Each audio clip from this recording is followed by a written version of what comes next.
सियावर रामचंद्र भगवान की जय। श्री वृंदावन बिहारी लाल की जय।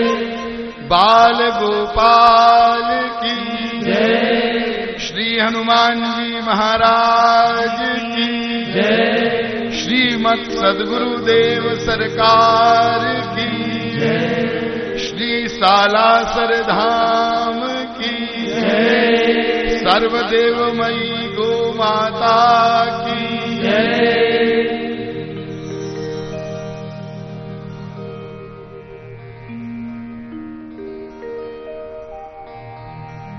अब आप लोग समाहित चित्त हो जाएं।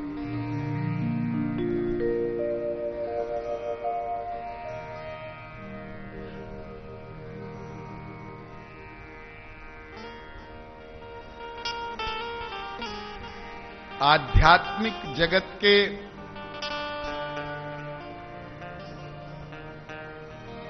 जितने भी प्रश्न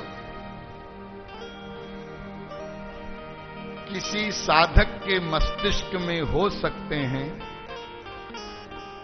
या होते हैं,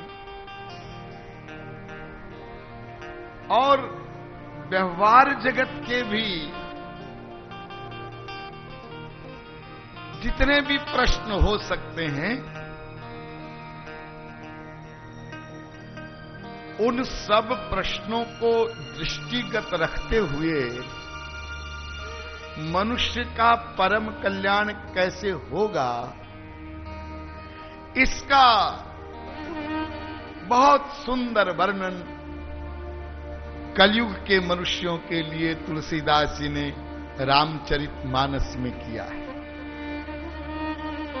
पिछले 3 दिनों से आप लोग सुन रहे हैं कि मंगलाचरण में और वंदना प्रकरण में तुलसीदास जी ने साधक के लिए जो सर्वाधिक महत्वपूर्ण विषय हैं उनका समावेश कर दिया है। अनन्यता क्या है, अनन्य भक्ति का सही स्वरूप क्या है, गुरु तत्व क्या है, गुरु रज की क्या महिमा है, दैन्य कैसा होना चाहिए, सर्वत्र भगवत भाव कैसे होता है। पुनः कल आप लोगों को हमने संक्षेप में, बहुत संक्षेप में बताया। वैसे तो 3-4 दिन का समय मिले तो भगवान नाम की महिमा को बताया जा सकता है, लेकिन कथा को अब आगे लेकर चलना है, इसलिए नाम वंदना सबसे अंत में तुलसीदास जी ने की है और नाम महिमा को सर्वोपरि कह दिया। सर्वोपरि है। वैसे तो 4 युग होते हैं, सतयुग, त्रेता, द्वापर, कलयुग, और चारों युगों में ही भगवान नाम की महिमा है। चहु जुग चहु श्रुति नाम प्रभाव, चहु जुग चहु श्रुति नाम प्रभाव। लेकिन कली विशेष नहीं आन उपाव, कली विशेष नहीं आन, नहीं कली कर मन भगति विवेक, नहीं कली कर मन भगति विवेक। राम नाम अवलंबन एको, राम नाम अवलंबन एको।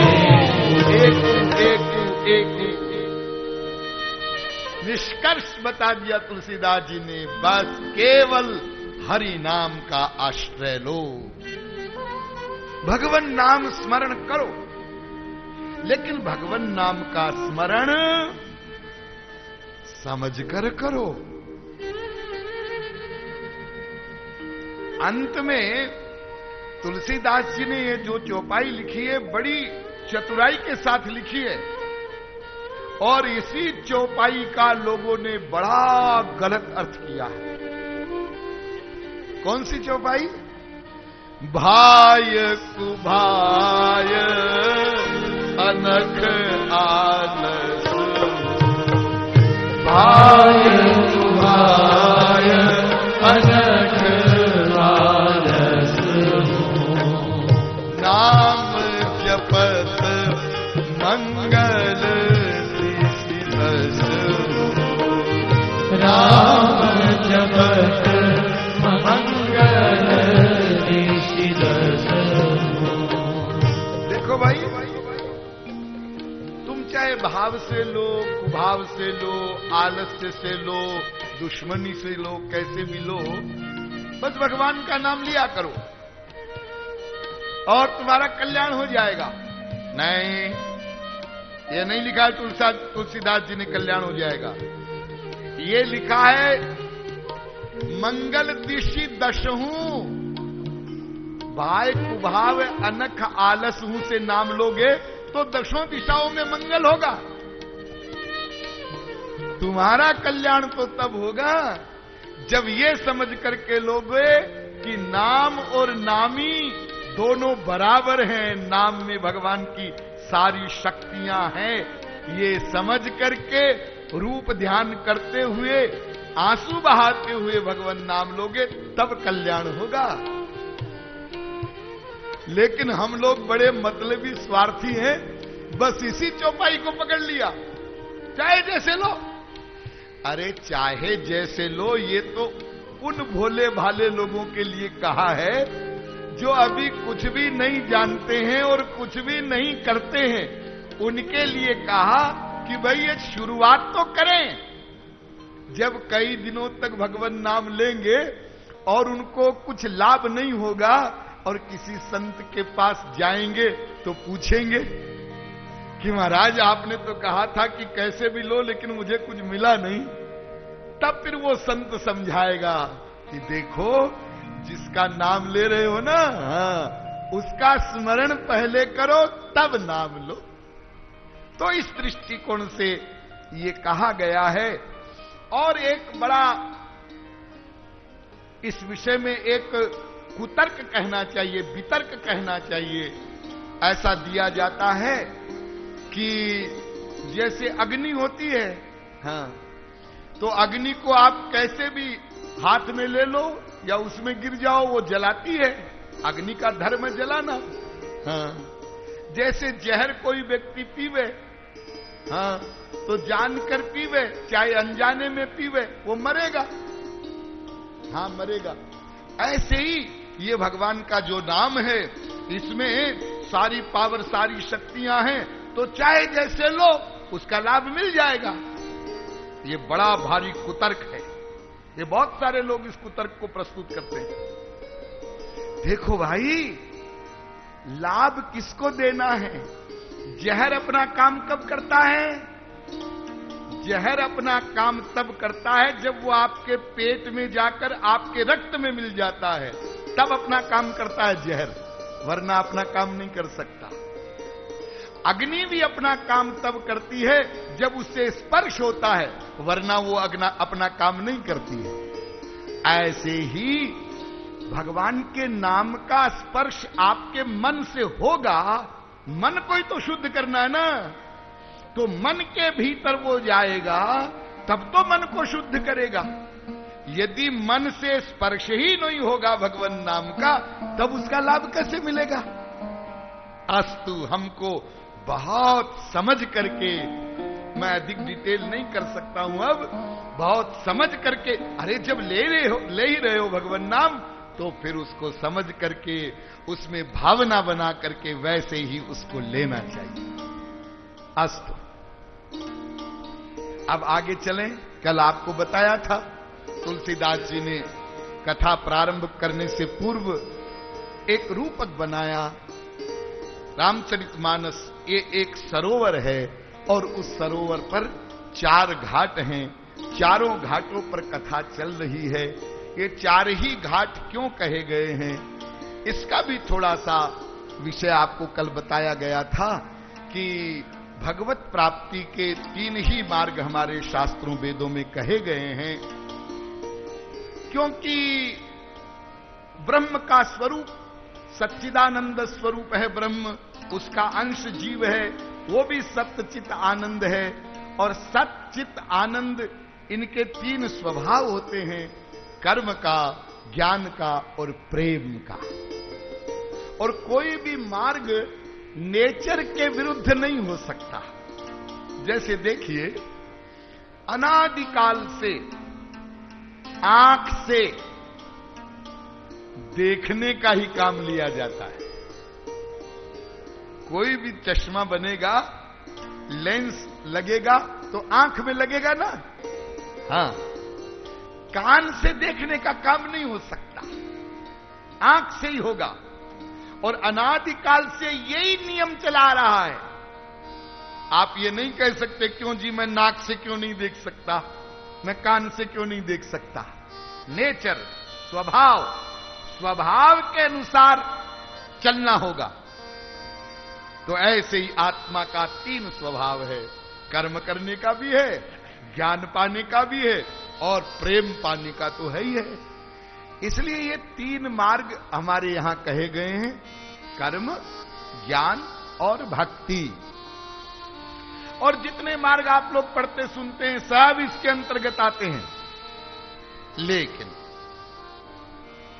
आप लोग ये जो 4 घाट हैं, इन 4 घाट का मतलब ये मत समझ लीजिएगा कि एक घाट पर तो कर्मकांड की चर्चा चल रही है, एक पर ज्ञान की चर्चा चल रही है, एक पर भक्ति की चर्चा चल रही है, एक पर शरणागति की चर्चा चल रही है। ऐसा नहीं है। चारों घाटों पर जो कथा चल रही है, वक्ता श्रोताओं को सुना रहे हैं, चारों भक्ति की ही कथा सुना रहे हैं। क्योंकि बिना भक्ति के कोई भगवत प्राप्ति का मार्ग नहीं होता। हाँ? केवल कर्म ये भगवत प्राप्ति का मार्ग नहीं है, केवल ज्ञान ये भी भगवत प्राप्ति का मार्ग नहीं है, केवल योग ये भी भगवत प्राप्ति का मार्ग नहीं है। हा? आप लोग, अरे हम लोग तो इतने भोले हैं, अभी तक ये ही नहीं समझते हैं कि कर्म कहते किसको हैं। हम लोग तो जो सामान्य शारीरिक फिजिकल और गृहस्थ को चलाने के लिए कर्म करते हैं ना, उसी को कर्म समझते हैं।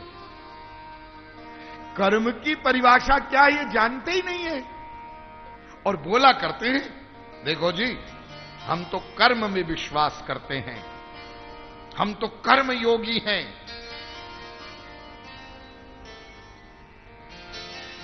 किसको कर्म कहते हैं? कैसे कर्म योगी हो तुम?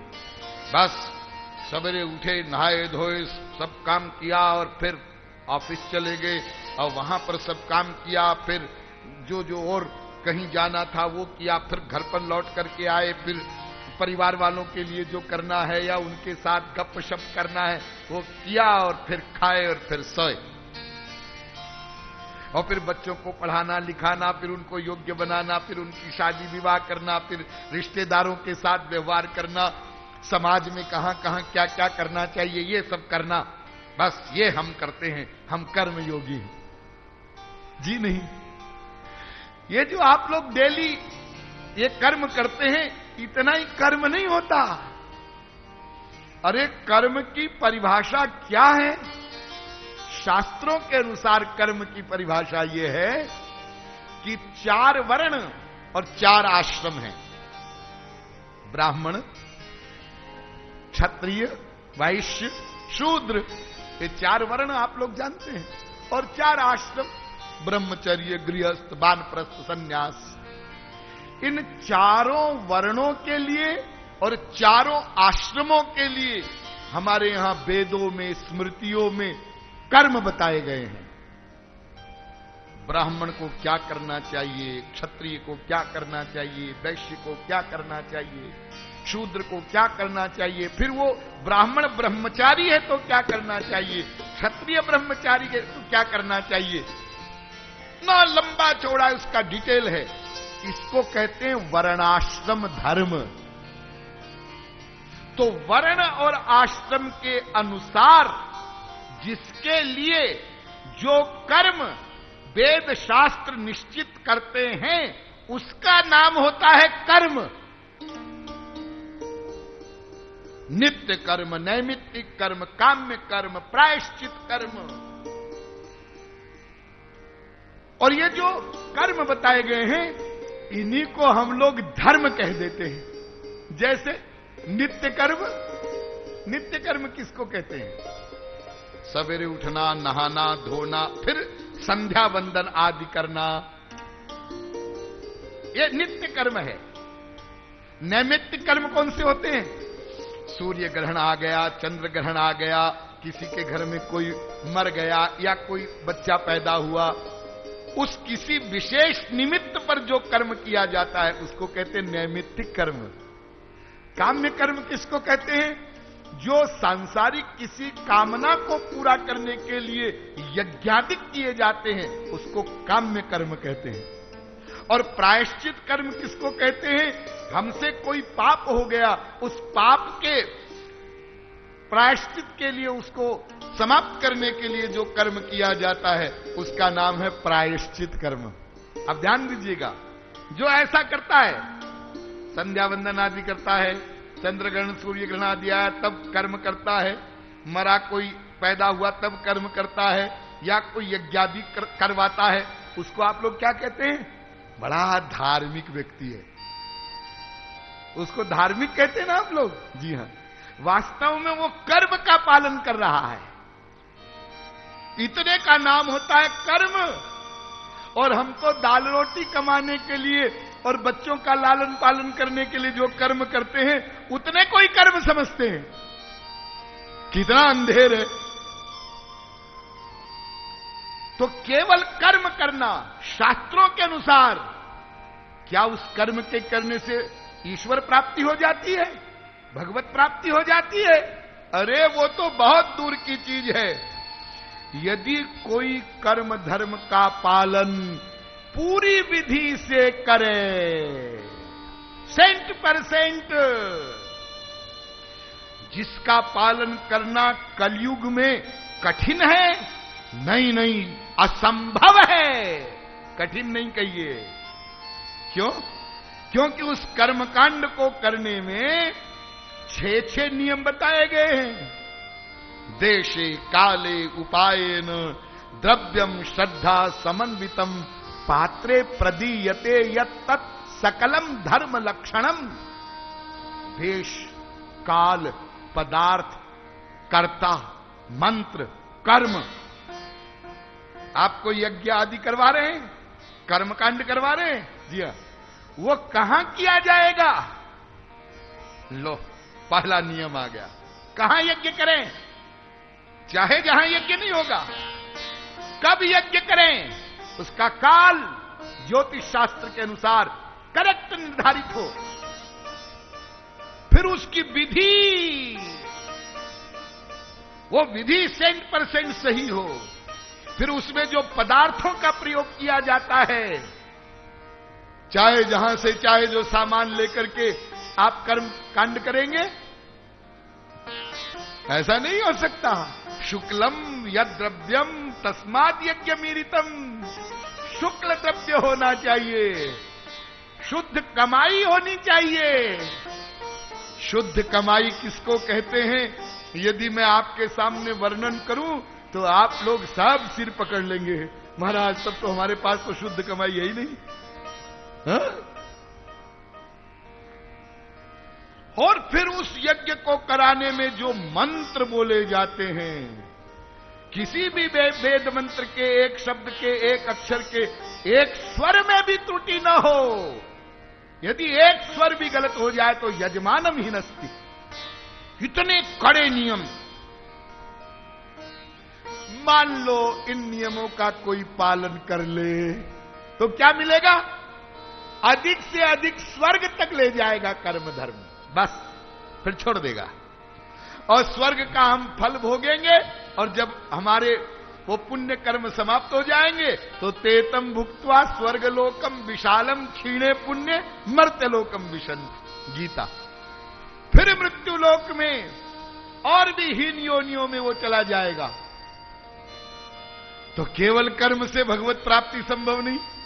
और ज्ञान, केवल ज्ञान, अरे ज्ञान में तो पहले तो उसका अधिकारित्व ही बहुत कठिन है। निर्विण्णा नाम ज्ञान योग, जो अत्यंत विरक्त हो, साधन चतुष्टय संपन्न हो, पूर्ण निर्विण्ण हो, समदमादि छड संपत्तियों से युक्त हो, वो ज्ञान मार्ग का अधिकारी होता है। और फिर चले भी तो मार्ग में बहुत कठिनाइयां। ज्ञान को पंथ कृपाण की धारा, ज्ञान को पंथ कृपाण की धारा, परत खगेश लाग नहीं पारा, परत खगेश लाग नहीं पारा। बड़े बड़े जीवन मुक्त जड़ भरत तरीके, उनका पतन हो गया। एक हिरणी के बच्चे में मन का अटैचमेंट हो गया और फिर हिरण का बच्चा बने। तो ज्ञान मार्ग भी अत्यंत कठिन है और यदि कोई करे भी तो अधिक से अधिक आत्मज्ञान तक पहुंच सकता है, ब्रह्म ज्ञान नहीं हो सकता। योग के द्वारा भी स्वरूप का ज्ञान हो सकता है लेकिन भगवत स्वरूप का ज्ञान नहीं हो सकता है। इसलिए ध्यान दीजिए, निष्कर्ष ये है कि कर्म में भी भक्ति प्लस हो, ज्ञान में भी भक्ति प्लस हो, योग में भी भक्ति प्लस हो, तब वो मार्ग बनता है। यानी केवल कर्म भगवत प्राप्ति का मार्ग नहीं है, कर्म योग भगवत प्राप्ति का मार्ग है। इसी प्रकार से ज्ञान योग भगवत प्राप्ति का मार्ग है और भक्ति योग तो है ही है। हमने आपको डिटेल में भागवत कथा में बताया है, आप भूले न होंगे। भक्ति तो करनी ही होगी, ये बात को रोम रोम में बिठा लेना। मिला ही न रघुपति बिनु अनुरागा, मिला ही न रघुपति बिनु अनुरागा। किए जोग जप ज्ञान विरागा, किए जोग जप ज्ञान विरागा। योग करे, यज्ञ करे, जप करे, तप करे, कुछ करे, इनके करने से रघुनाथ जी नहीं मिलते हैं। इसलिए ध्यान दीजिए, मैं ये इशारा कर रहा हूं कि ये चार सरोवर के चार घाटों का वर्णन जो किया गया है, इसका मतलब आप ये मत समझ लेना कि एक कर्म का घाट है, ज्ञान का घाट है, एक उपासना का घाट है, एक शरणागति का घाट है। ये ऐसा नहीं, ये चारों घाट जो हैं, ये चारों ही भक्ति के घाट हैं। चारों पर ही भक्ति भक्ति का वर्णन हो रहा है। हां, ये जरूर है कि चारों में वक्ता श्रोता अलग अलग हैं।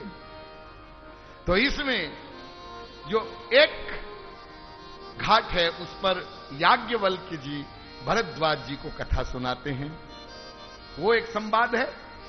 दूसरा संवाद कल मैंने आपको बताया था, जो रामचरितमानस के रचयिता हैं भगवान शंकर, वो पार्वती जी को कथा सुनाते हैं। और तीसरे घाट पर काकभूषुंडी जी गरुड़ जी को कथा सुनाते हैं। और हमारे इस सरोवर में के एक घाट पर बैठे तुलसीदास जी अपने मन को अथवा संतों को रामचरितमानस सुनाते हैं। ये सरोवर में हम प्रवेश कर रहे हैं, याद रहे। आवत एही सर अति कठिनाई, आवत एही सर अति कठिनाई, राम कृपा बिनु आई न जाई, राम कृपा बिनु आई न जाई। इस सरोवर के पास आना बड़ा कठिन है। बिना भगवान की कृपा के इस सरोवर के पास कोई नहीं आ सकता है। जब भगवान कृपा करते हैं तब वो इस सरोवर के पास आता है। और ऐसे कोई आ भी जाए, हाँ? आ भी गया, जी हां, तो अब वो आते ही उसको 10-5 मिनट तो बैठा और फिर उसको बेचैनी होने लग गई। अरे जरा वो काम था, जरा उससे मिलना था, जरा उसका फोन आने वाला था, हा? या तो झपकी लेने लग गया, उसको नींद आने लग गई, जूड़ी आई, आ भी जाए तो भी बिना भगवान की कृपा के वो सरोवर में स्नान नहीं कर सकता है। इसलिए कई विघ्न आ जाते हैं इस सरोवर के पास आने में। गृह कारज नाना जंजाला ते अति दुर्गम शैल विशाला। तुलसीदास जी ने कहा ये गृहस्थ जो है ना, ये ऐसा जंजाल है, ये पहाड़ों की तरह है, इसको पार करना और फिर इस सरोवर के पास आना, बीच में कई कठिनाइयां आएंगी, लेकिन सकल विघ्न व्यापहि नहीं तेहि, सकल विघ्न व्यापहि नहीं तेहि, राम कृपा करि चित वही देहि,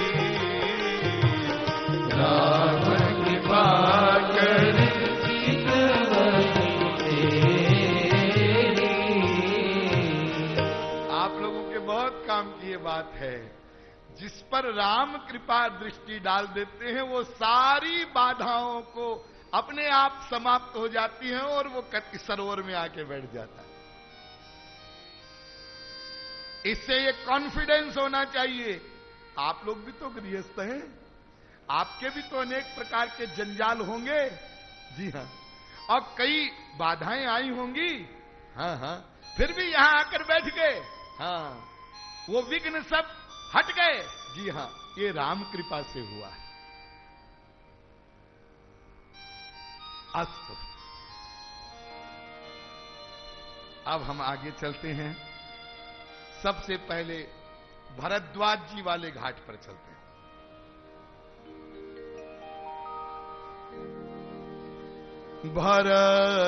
भरद्वाज मुनि बसहि प्रयागा,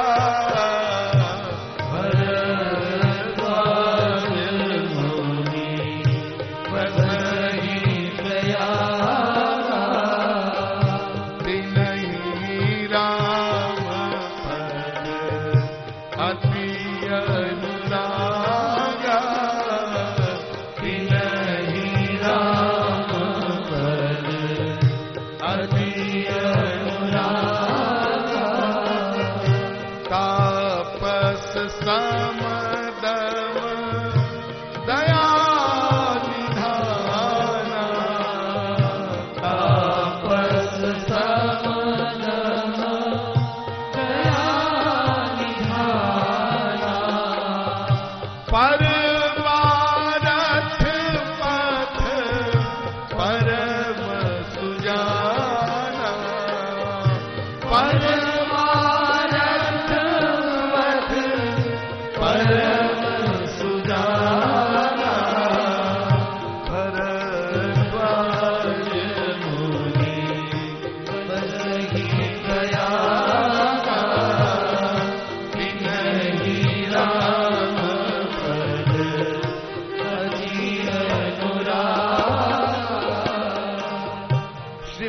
धन्यवाद जी।